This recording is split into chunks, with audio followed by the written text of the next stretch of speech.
Okay, so we are trying to get the hard drive out of an Aspire 1. Let me see, what model is this? It's an ZE7, but I bet it applies to a lot of other Aspire 1s. Now the ZE7 is a lot more complicated.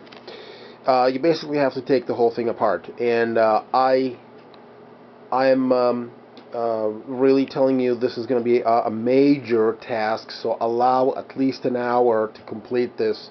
Unfortunately, they make it so impossible to get to the hard drive. You have to take the whole computer apart. First of all, you have to remove the battery from the back. This is very important. What you do here is you just slide the battery out. Then there is 3 screws up here. 1, 2, and then the last one on the other side. 3. That's it for the back. Okay, so that's not too bad. The problem starts here, and as you can see, this is already apart. First thing you have to do is you have to take the keyboard out. Now, for this purpose, there's no screws.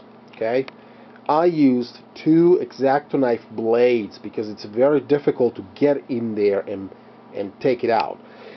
There's these little tabs up here. They will come and go up and down, and you have to push them inside while you are taking the keyboard out. You have to pry the keyboard out, but in order to get there in between the chassis and the keyboard, it's very hard, so I use these X-Acto knife these blades.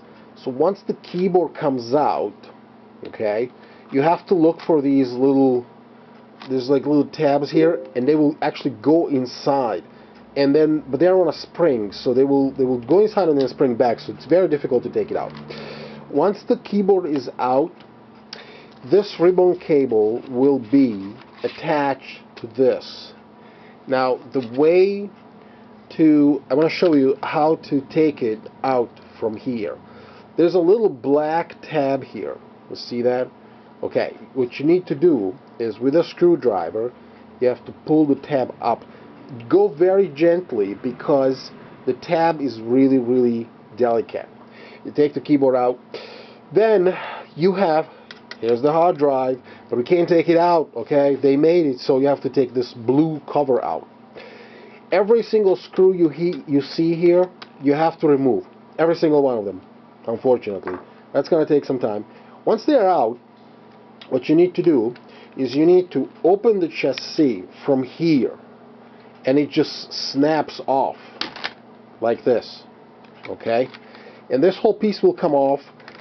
Now remember, this little ribbon will be attached to this other tab here, and same thing here, you have to pull this black part up, and this whole thing comes out.